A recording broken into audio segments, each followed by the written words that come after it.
Hi, my name is Haidenlyn West, and today I'm going to be teaching you how to change the oil in most standard vehicles. While some may think that this skill is not necessary, I do not agree. Knowing how to change the oil in your own vehicle can save you money as well as time, and can also allow you to assess the state of your vehicle's engine. By the end of the video, I hope you have a basic knowledge of the basic steps to changing oil and its importance. Step 1 in changing the oil in your vehicle is to gather the necessary tools and materials. Now, it may not seem that it will save you money, but after the upfront cost of the tools, it will save you money in the long run. The tools necessary for an oil change are going to be an oil filter wrench. There are a few different styles of these, so use whichever suits your vehicle the best. A ratchet with a socket that fits your vehicle's specific oil drain bolt. For mine, it's a 3/8 inch socket. You'll need a new oil filter specific to your vehicle and oil in the amount that your vehicle calls for. Mine uses 5 quarts of oil when refilling. You'll also need a floor jack, wheel chocks or block, a funnel, and an oil drain pan.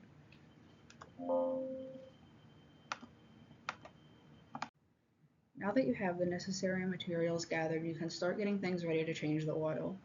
First, you'll need to place the jack under your vehicle in a secure location on the vehicle's frame and lift the vehicle to a comfortable height for you to reach the underside of the motor.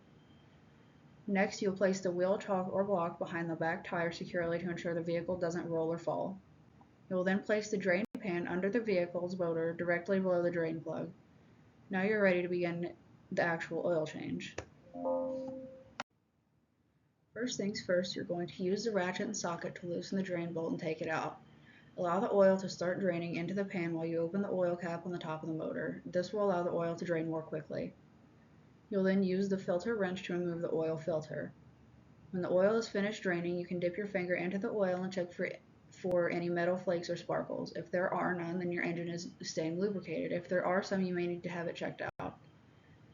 Next, you're going to work on putting things back together. We're going to take some new clean oil and lubricate around the rubber gasket on the new oil filter. We're then going to install the new oil filter, ensuring it is screwed on snugly.